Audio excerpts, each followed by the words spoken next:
主人还没起来呢，还未起身。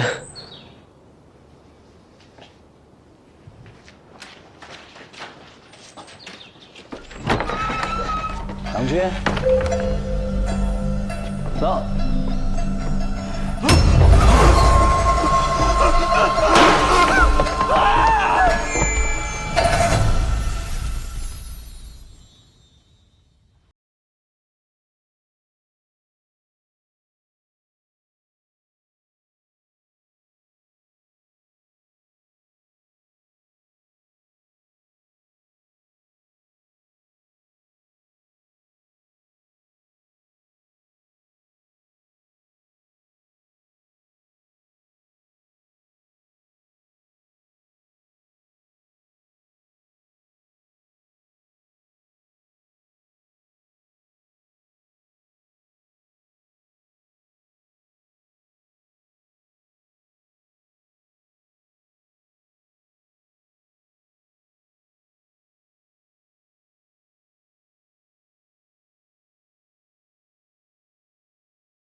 就算县主什么都不在乎，但总会有人在意。这里不是在宫中，还是谨慎一些。若是传出风声，我们绕入明州之时，也会被人知道。反正早晚会知道，大不了来杀我，刚好让我看看那些人到底是谁。我知道什么都没查出，武丈人就被害，你心中有气，但此刻更加应该谨慎。但他死在此刻，我不能不查，我也信不过别人。那我来替你查。县主蒙住眼睛，随我进房间，我来当你的眼睛。说县主信得过我的话，拿一条蒙眼布来。是。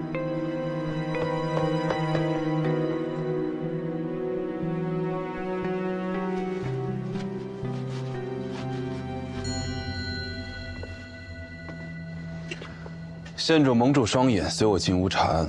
尊五伦，守五常。若再能传出非议，便是吴府故意构陷县主，毁皇家清誉。我势必一查到底，错杀1000，也不会放过一个。太史长放心，就是给我1万个胆子，我也不敢乱说的。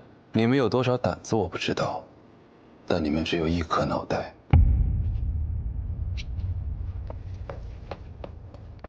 可惜了，没能亲眼看到太史丞恐吓人的样子。我不是恐吓，只是实话实说。县主，请。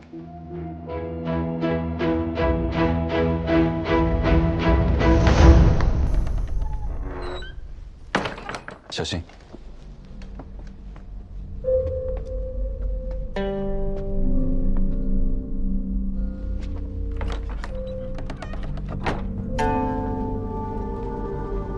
血腥味很重。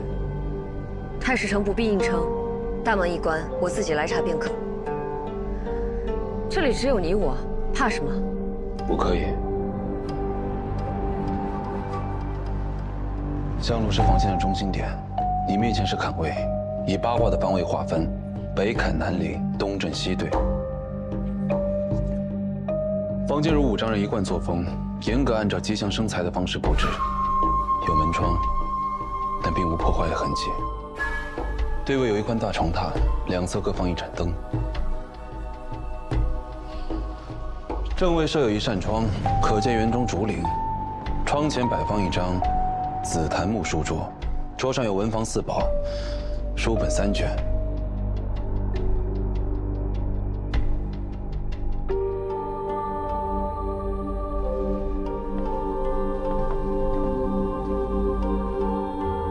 坎位设吉祥屏风，屏风两侧是斗柜。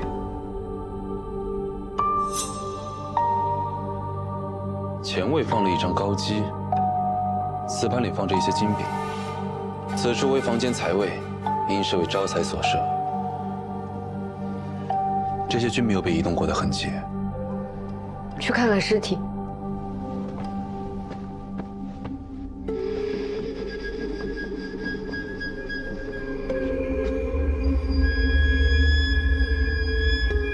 发床上方有一条用红绸悬挂的横木，5张人上半身挂在横木上，双臂下垂，嘴巴张得很大。是否被塞过东西？看不出来，得等县衙派人验尸后才能知道。死因呢？伤在下身，衣服被鲜血浸透，血从床榻流到地上，血迹颜色正常。目测没有中毒，应该是流血过多了吧？还有没有别的伤口？没有。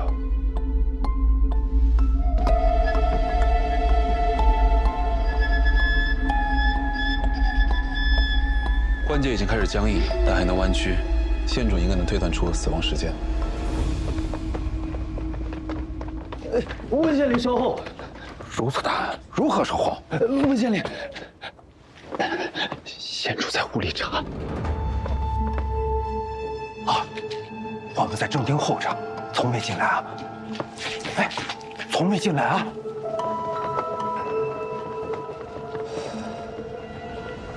死亡时间应该是后半夜。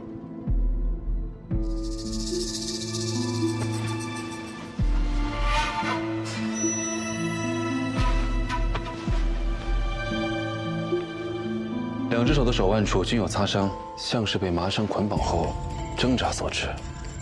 太史丞再仔细看看，伤口处的血迹是否干了？血仍未干。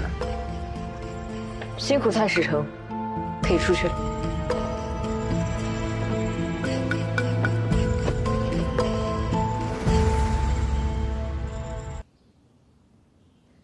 凶手不图钱财，选择虐杀。你们在此地可有仇家？我们与本地人往来不多。做生意就是与人打交道，怎么会往来不多呢？我们将平恩特产卖往南方，往来的都是乡下农户和南方商贾，无需与本地人来往。武夫人对自家的生意很了解吗？夫人，但说无妨。小郎君别院的侧门不知道被谁打开了。小兄一起吧。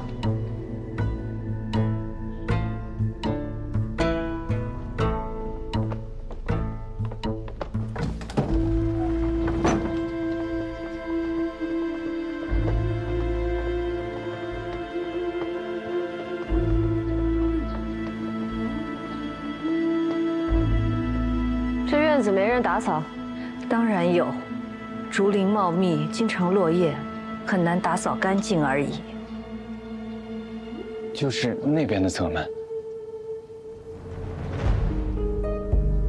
家中发生惨案，不先去看小郎君，反而来看院门。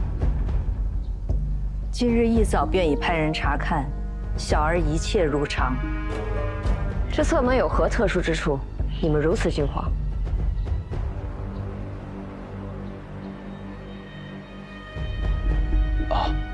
我家主人看中布局，这门是用来聚气的。主人再三强调绝不能过人，还特意加了锁，锁上有机关，只有主人能打开。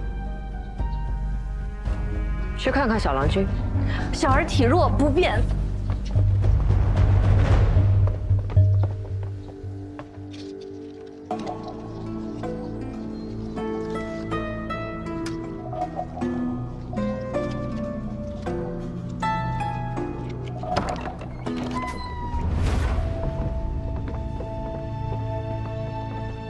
母亲，这是福昌县主和太史丞，是家里的客人。我们已经见过县主、太史丞，给母亲请安，请母亲节哀顺变。你昨晚几时睡下的？阿爷让我每晚戌时就要上床睡觉，这么早，能睡着吗？睡不着，安躺在床上看着墙上烛影晃动，看着看着便也就睡着了。你房中可有熏香？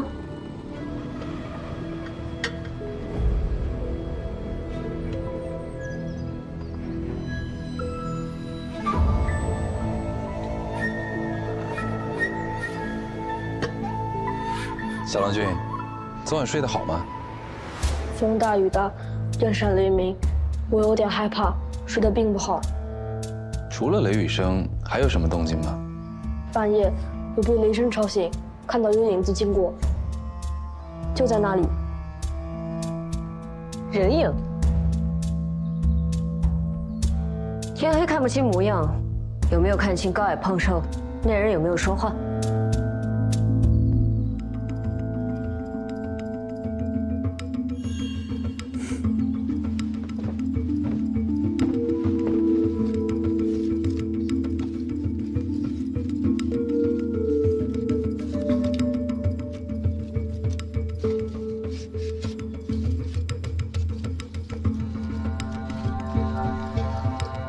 小郎君，你看见的人是不是这个样子啊？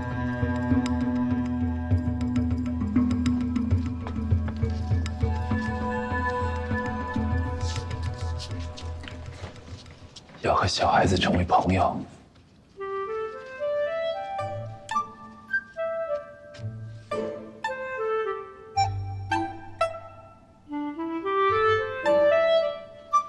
母亲，你好厉害呀！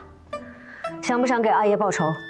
你若是能想起来那人长什么样子，我马上把他抓回来。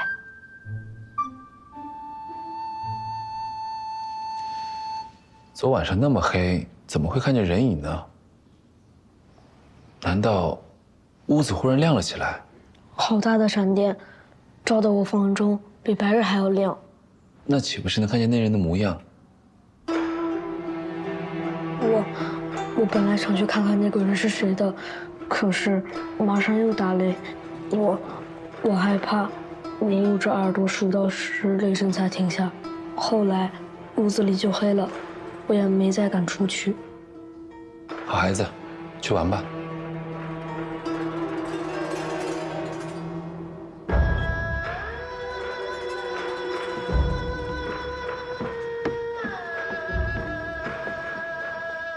能认出来是谁吗？看不出来。整个别院怎么连一个仆人都没看到？这别院幽静，又用了堪舆术，郎君不允许随意进出。我平日也是不能来的，只有钟伯，他的八字五行与此地相合，可以自如出入。如今往日也是由他照料。钟伯房中可有熏香？啊，刚才给县主一并看过了，也有那个什么花。舅父对娘子感情很深吗？不过是少年夫妻老来伴，谈何情深？这孩子不是你亲生的吧？县主看出来了。太史丞能掐会算，一看便知。是，我无法生育，他是郎君从外面领回来的。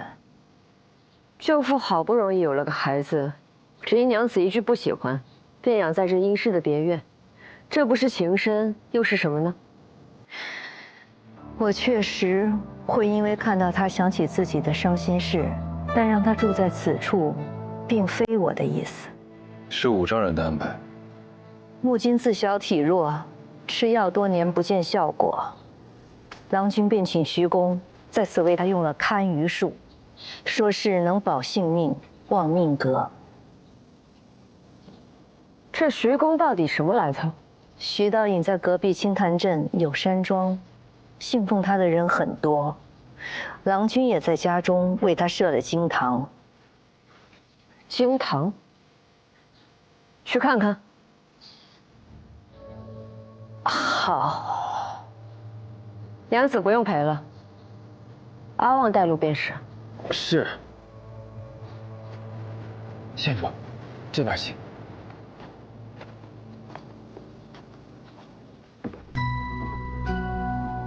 县主，请看，这便是徐公的神像。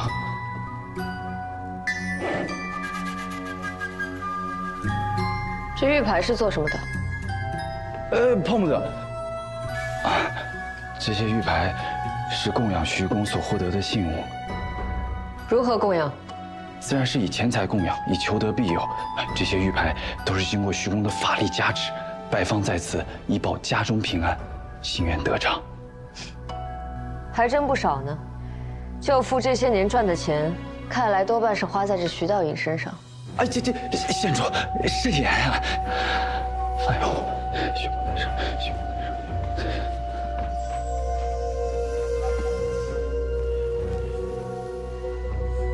二位给徐公上炷香，以求得徐公的原谅。生财有道，歪门邪道。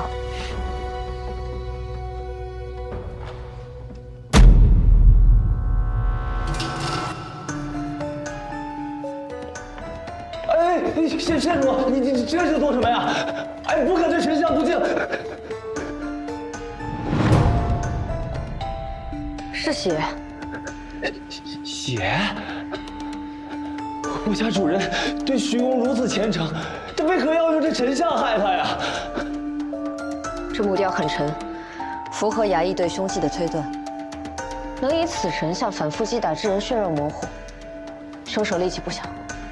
小郎君昨晚看到的场景，是凶手故意用木雕模仿出的样子。从经堂到卧房不会经过别院，他是刻意为之的。卧房中有不少能作为凶器的重物，凶手偏偏选择徐公的木雕，还在杀人后大费周章地将其洗净放回。线索留得如此周到，不去查查，倒像是我辜负他了。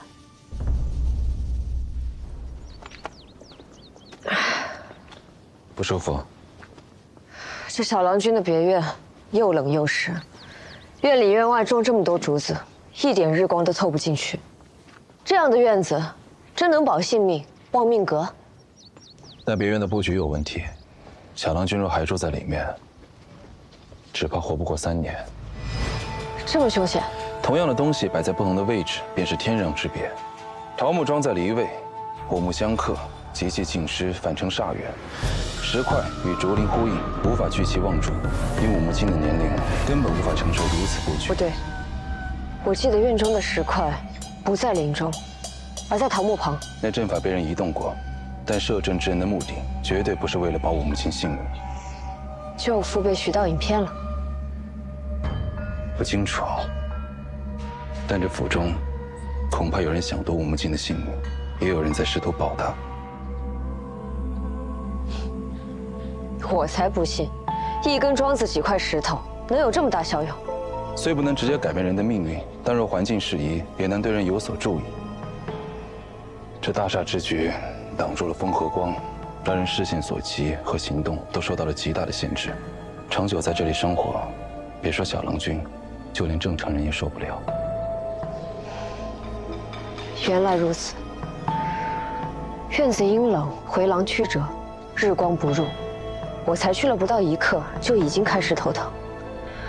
难怪这小郎君病恹恹的，吃什么补药都不见好转。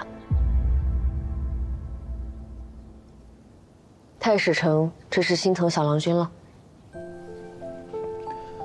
县主查案时是如何应对案中人的心生怜悯？所有案子的缘起，无非是一个欲字，或因情，或因利。一念之间毁人害己，人非草木，又怎么会毫无波澜呢？但若想要继续把这件事做下去，就要学会把自己当成别人。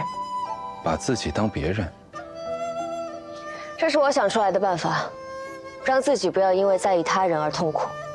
当案件结束时，你就当那一个自己留在了那个案子当中，可以尽情的痛苦和怜悯，而此刻的你，则是另一个你。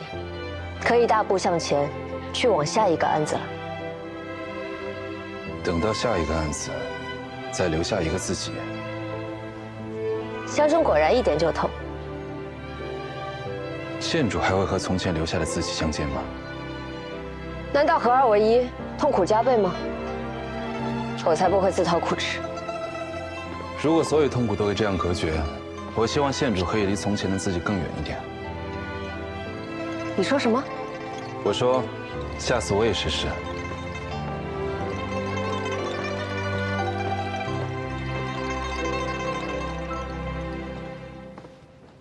县主，查出来了，这是从死者卧房外草丛中发现的药渣。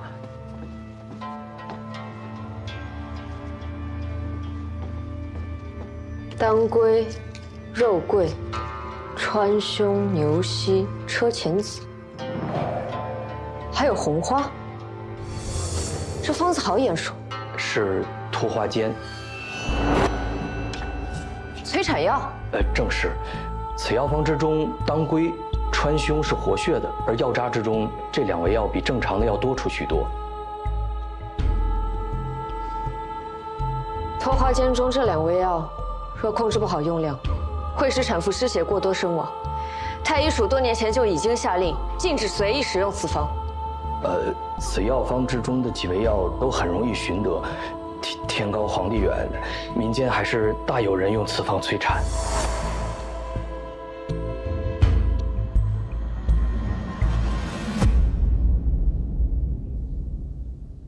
吴府那边出乱子了，武夫人非说武木金有嫌疑，让他从别院搬出，并让人仔细搜查。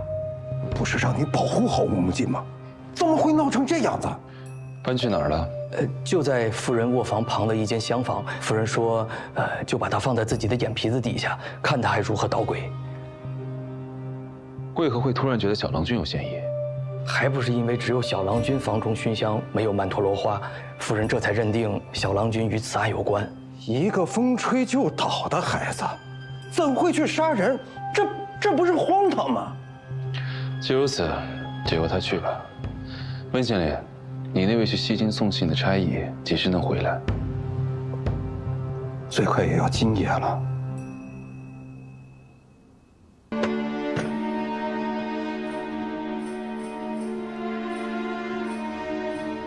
舅父遇害那晚，你真的被迷晕了吗？不可污蔑夫人。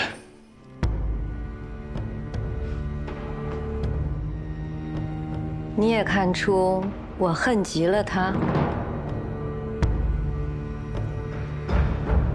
县主家出事那年，五郎突然告病辞官。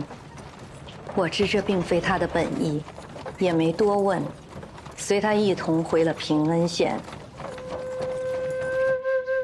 平恩县的那处宅院是我娘家的祖产，我2人在此落脚，倒也安闲。加之我有一些经商的天分，很快便经营起了一份产业，日子过得倒比在西京还更舒坦一些。1年之后，我有了身孕，便将生意都交给他打理。那个时期生意处处不顺，眼看之前的努力就要付诸东流，郎君想尽了办法挽救生意，却依旧不见起色。他从那时开始信奉徐公，他担心生意，整日郁郁寡欢。直到有一天，家中忽然敲锣打鼓，我才知道，是郎君请回了一尊神像。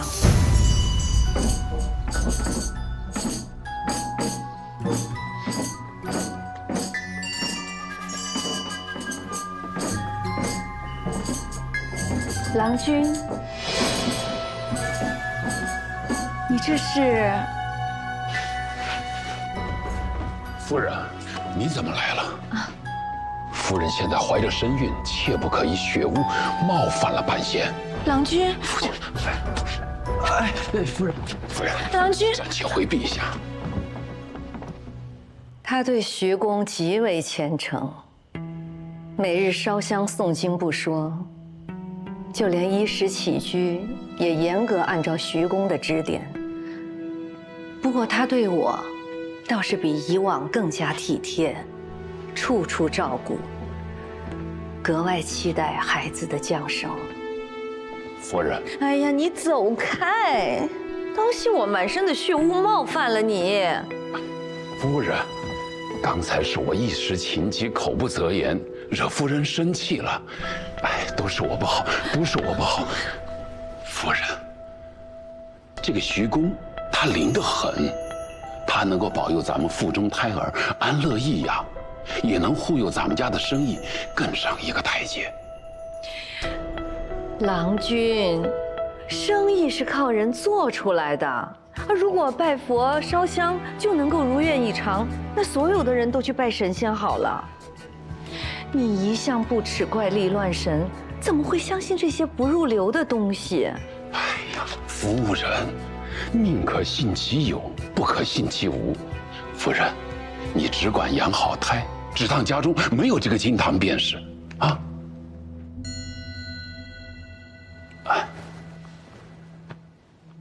这也是因为徐道隐。他为了供养徐公，花费了大量的钱财，我并不在意。我只感动于他对我的关怀。但是一个认为怀有身孕的女人，会因为血污冒犯神灵的人，又怎会突然改了性子，对我无微不至呢？这点我当时根本没有觉察。那个孩子，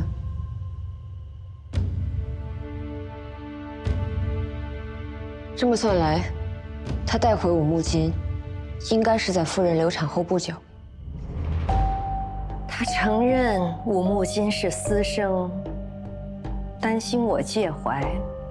我当时觉得，我不能为武家延续香火，心中有愧，便接受了这孩子。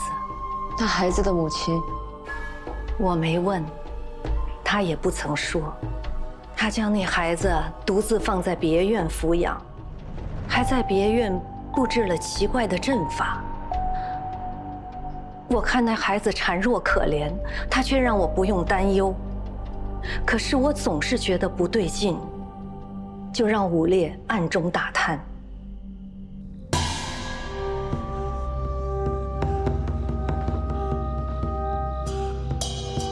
我发现那孩子并非简单的私生子，而是家主为了自己的恒顺通达，特意让徐道隐找来贫苦女子，为自己生下八字相望的孩子。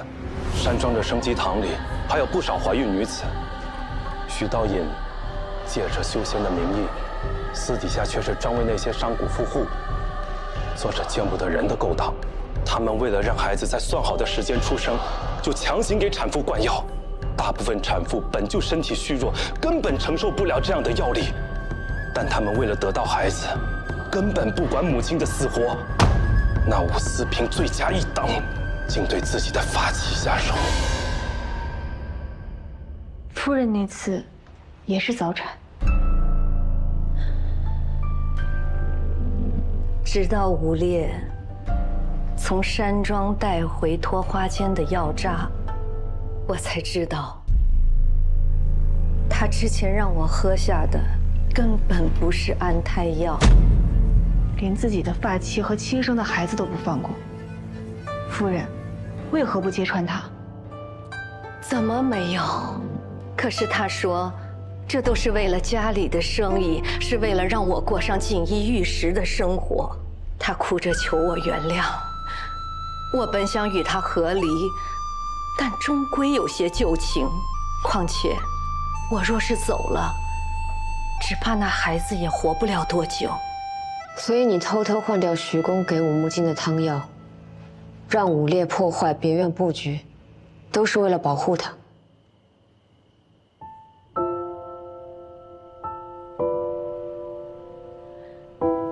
我知道郎君已经走火入魔了，哪怕木金的身体稍有好转，他都会疑心自己的运势会因此削弱。生意上一旦遇到问题，他便会迁怒武木金。我不敢让武木金太健康，又担心他死去。那夫人是如何知道刚刚那个孩子的存在的？